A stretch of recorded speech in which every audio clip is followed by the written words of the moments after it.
Looking at the Phoropter, we can see right over here are two measuring windows, which is where the patient will be looking through to see the chart. We have our forehead rest in the back, which we can see the blue light going on and off as the forehead rest is pressed against. So that's how you will know if your patient is against the forehead rest. When the forehead's rested, the blue light goes off. When there's nothing there, it will be lit up blue. This knob right up here is what will control your forehead rest, and you're able to adjust that vertex of the forehead rest by turning the knob here. Looking right here at the top of the Phoropter, we can see our leveler right over here. And this right here will be the leveler knob that we can move to make sure that the Phoropter is leveled. By adjusting this, we can then see the bubble that is in the center, that it's centered properly right in the middle there. Other parts of the Phoropter include right over here, these two windows right here, where if we get in a little bit closer, this is what we can use to determine the patient's vertex distance.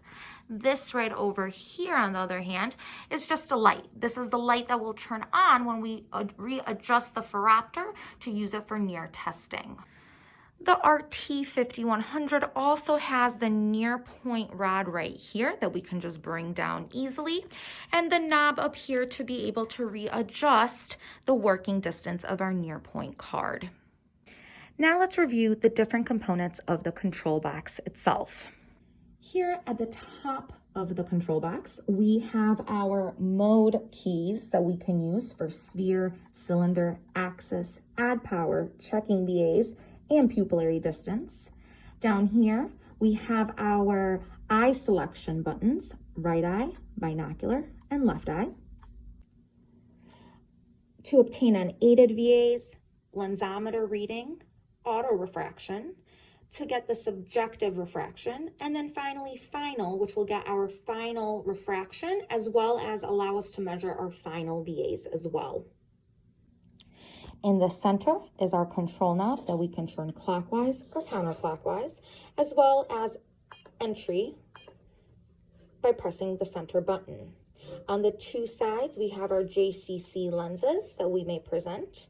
And plus and minus is also, if instead of using the control knob, if we want to have more fine control, we can use plus and minus as well. The two buttons located right here at the top allow us to go into, the top one allows us to go into our base in and base out prism, while this bottom one with the vertical line allows us to put in our base up and base down prism. When getting started with refraction, we first want to make sure that the patient is comfortably adjusted behind the Phoropter. To do so, we're going to start out by first pressing the PD button to set the pupillary distance. When we click that PD button, we can see up on the screen that we have our PD written here, and then up top here, I want you to note that this shows that we have our measuring lenses that will be correlated to the lenses that are seen right over here. This is done so we can measure the patient's pupillary distance accurately and properly.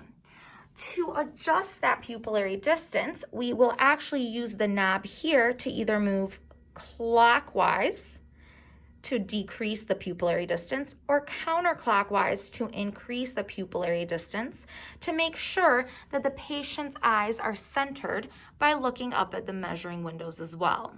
Once we are happy with where the patient's eyes are located, we will go ahead and click the central button here to set that PD. If a patient comes in without a correction and you want to go ahead and measure their uncorrected VA, you can go ahead and start out by pressing unaided. Once you press unaided, you will see unaided come up right in these two boxes right here, and we're guided to do our VAs. You will first want to select which chart you want to use, which we will select by touching one of these buttons on the screen here. For example, if you want the chart that's 2060 to 2040, you can click there. If you want to go lower to go from 2030 to 2020, you can click here.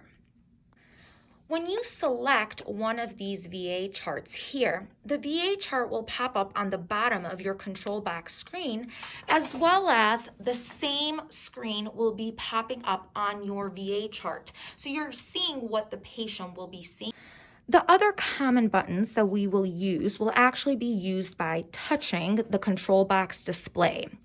In one, we have our VA chart. So anywhere where you see the A at the top, that's our letter VA charts.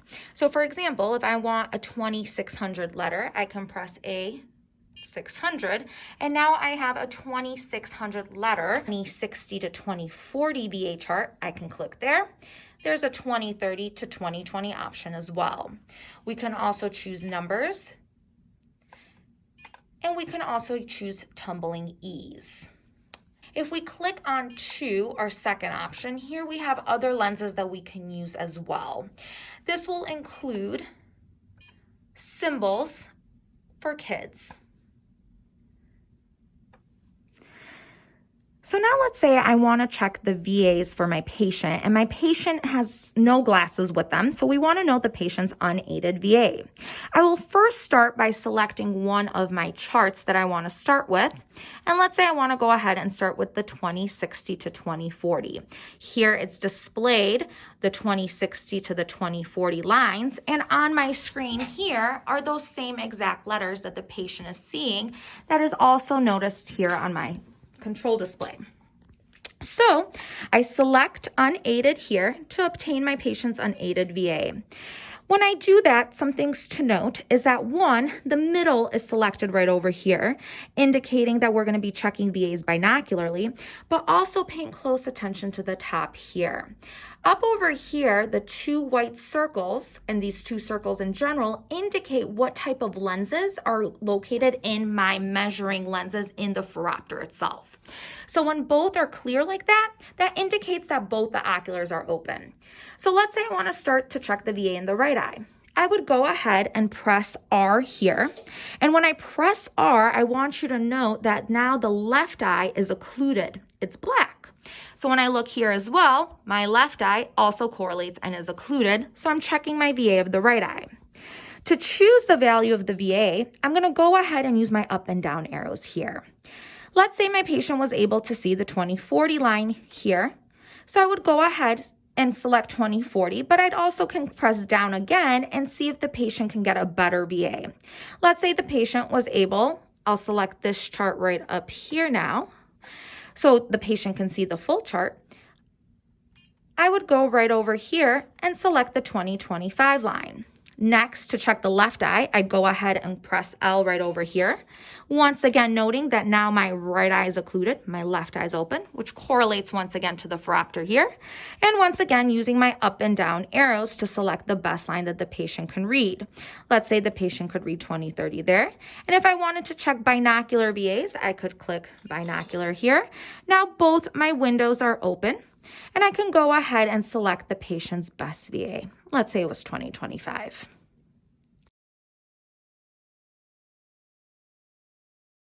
So once we're ready to go ahead and start with retinoscopy, we will go ahead and select first our 2400 target. So we can go right over here, click where it says A, meaning that's letters, 400. Now I see on my control display here that it's 2400 letters, which correlates to what my patient is seeing. Next, I'll go ahead and click on the lens here. And when I do that, a pop-up pops up, and I will go ahead and select my retinoscopy working distance of 2 diopters here, since I typically work at 50 centimeters. Now I can see it says retinoscopy and 2. I will start out by doing my right eye first, so I will click on R here, and then I will scope and use my free hand to adjust the control box here to determine the patient's best prescription and best retinoscopy results. Let's say I go one way here, and I scope some SIL as well, let's say at 90 here. And then I can go ahead, once I'm done with my right eye, go back, click L here. Once I click L here, I will go back up top. I will select ret to this side.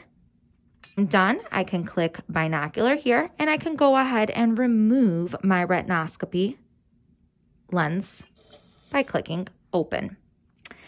Now that retinoscopy is complete, I am ready to begin my subjective refraction. I can do so by first starting with my sphere. To refine my sphere power of the right eye, I will click R here. So now my left eye is occluded and I will only be working with my right eye here. I will go ahead and select a chart here and see what my patient's best VA is as well. Let's say the patient could see 20/30. I would go ahead, select the line the patient could read, which was the 20/30 line, and then I would blur them and bring them back down. Randomize the letters by actually clicking on the horizontal line here. Clicking like this will randomize my bottom line of 20/20. When only one line is selected, meaning only one is highlighted in that blue, that means that the patient is only seeing that line of letters. If I want the whole chart to be up on the display screen, I would go ahead and click on the chart once again. And now since nothing is selected here, the patient is actually seeing the 20/30, 20/25, and 20/20 lines on the screen as well. To isolate, once again, we can click the up and down arrows. So isolating my 20/20 here, and I can also randomize by clicking here. Now, as we can see after retinoscopy, in the right eye, I will have to perform a power search since I did not find any cylinder power. I would do so first by selecting my proper chart by going up and selecting the 20/40 line so the patient could see that. I could then go ahead and click on the C, which stands for cylinder power here, and select that. Down here, I have my different angle or my different axes, that I could check there. There's the 180, which will check my 180 and my 90, and then my 45 and 135 here. Now, with my 20/40 line straight ahead that the patient is reading and seeing and selecting my cylinder power, I can then go ahead and click on 1 here of where the JCC is drawn. So 1 and 2 are my JCC lenses. And so when I click on, let's say 1 here, you could pick either one, but let's say I click on 1. Now what happens is there's a splitting prism that goes into the Phoropter. So now what the patient is seeing with that splitting prism in place is they're going to see that 20/40 line with 2 screens. One is going to have it to the left and one is going to be to the right. And you will go ahead and ask the patient which set is clear, the one to the left or the one to the right. If the patient says to the right, we would rotate clockwise following here, and that would show me my 180 there. Or if the patient prefers the one to the left, I would go ahead and click to the left. Noting here now that my axis has changed by 90 degrees, and now I'm at 90 instead of 180. And then let's say the patient at this point says the one to the right looks clearer this time around. We can go ahead and follow this here, turn the dial to the right. And then let's say once we ask them again, the patient reports that now they look the same. I will then go on and start to check my cylinder axis. I can do that by clicking my axis button here. And now, once again, we can see that we have the splitting prism here. So the patient's going to see one towards the bottom and one towards the top. So now we ask the patient, is the top set of letters or the bottom set of letters appears clearer to you? Let's say the patient says the top set of letters. That means that correlates with number 2, which means I have to turn my dial clockwise. Now, when I turn it clockwise, I'm going to turn it 3 times because the instrument can only be set either to 5-degree steps. And if I click on this, I can change it to 1-degree steps. So I'll keep it at 5 degrees by just clicking step 5 degrees here and then rotating it 1, 2, 3 to the right because the patient said that the second or the top image was clear for them. Now let's say I ask them once again, and at this point they say that the bottom one, correlating to number 1 here, is what is clear. So then I'm going to go ahead and rotate my dial counterclockwise 1 time. Because I went by 15, I had my reversal, and now I'm going by